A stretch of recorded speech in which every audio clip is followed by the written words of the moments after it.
All right, now we're getting to the good stuff. We're going to talk about spying on PowerSellers. See, this takes curiosity. It takes kind of an inquisitive mind. It takes a curious mind, and it takes a mind that's willing to dig a little, do a little more research, dig a little. When I go to flea markets, for example, I grew up selling at flea markets as a kid, so I know how to dig through boxes to find the good stuff. You see, by digging a little extra, you go below the surface and you start to find the goodies. Most people are not willing to or haven't been trained to dig just a little further below the surface. That's where you're going to find the goodies. So be sure that you have this curious, inquisitive mind as you're doing this, because that curiosity is going to take you a long way as you do your research on PowerSellers. By doing completed listing searches on hot products, you're going to often find sellers who have a high feedback rating or who are selling a lot of product. Here are some steps to take when you find these PowerSellers. By spying on high-level sellers, you can easily find their top-selling products. It's really simple, and in a bit, I'll show you how you can often find their product sources as well. So let's go to a demo video where I'm going to walk you through exactly how to do this. Now this is actually a video that I'm going to narrate over. I did the video basically silent, and now I'm going to narrate over it. I went to this particular person's page because FX Toys is known within the collectible toy world as a real high-level seller. They sell a ton of very rare, very collectible toys. The way they get their toys, the way they source these rare and hard-to-find items is through something called buying events. I mentioned buying events in my Auctions for Income book and DVD set that's available on my website at daveespino.com. A buying event is set up typically months in advance, and what these people do, what this particular company does, is they get all kinds of advance publicity for their buying event. Their buying event it's a lot like an Antiques Roadshow, if you've ever seen that TV show.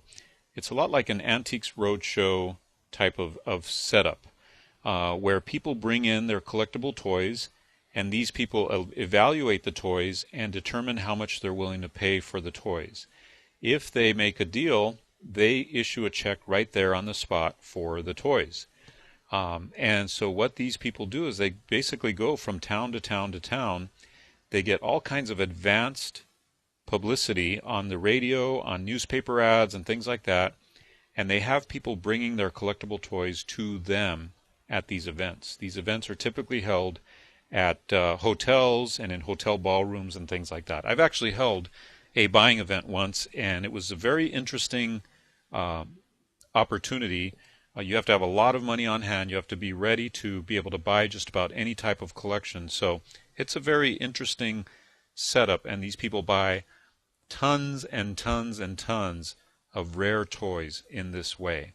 So let me show you how we would research a seller like this and the kinds of things that you want to do to dig a little deeper, dig below the surface, and find out a particular seller's sources. Now here I already told you their source, so we're not doing this in order to find their source, but we are going to do this as an example to show you how you might research a top-level seller.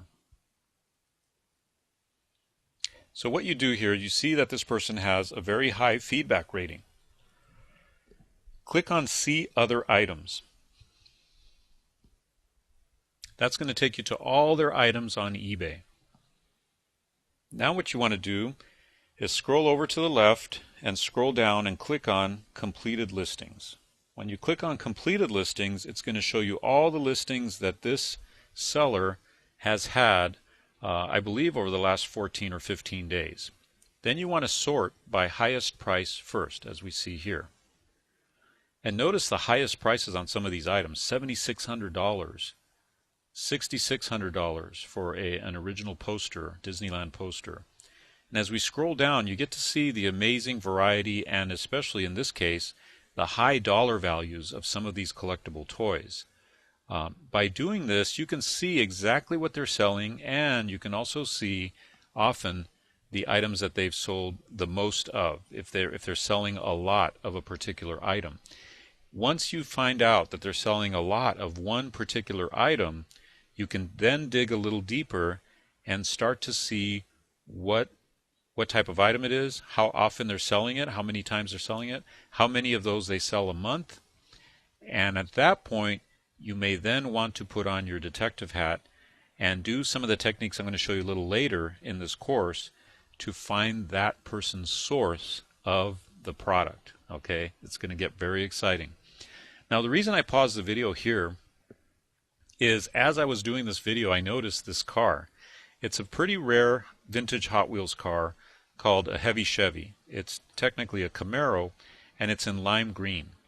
What makes this car rare is that the original production color was yellow. It was a nice bright yellow. And they only made a few in this alternate color, as it's called, of light green. Now what happened basically is on the production line at Mattel, they had a certain purchase order or a certain order of the number of cars they wanted to do. But basically they ran out of yellow paint. So when they ran out of the yellow paint, they just started to run these cars through a different color. And this turned out to be the, quote, alternate color.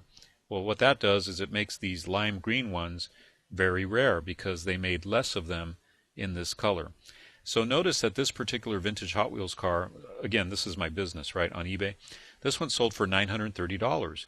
Well, the reason I stopped the video here is because this particular model is near and dear to my heart.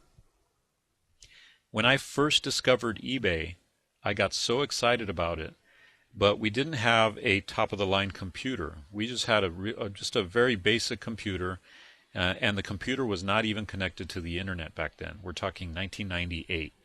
Okay, so I wanted to get a really high-quality computer in order to start my eBay business. And what I did was I had a friend of mine sell my alternate color green heavy Chevy, a car just like this one.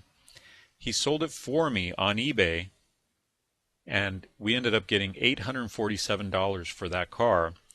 And that car, along with some other money, is what we used to buy my first computer that was going to be, you know, my main eBay computer. So that's why I wanted to stop here and just mention that. This is the exact same model car. And notice that it hasn't really appreciated much in that period of time. This one sold for $930 and mine sold for $847. So let's continue the video here. So this is how you can research a current top seller's items. Notice how many pages of items this seller has. And notice how you can research their completed listings, specifically their listings, so that you determine which of their items they're selling a lot of. That is a very powerful way to research some of the top sellers.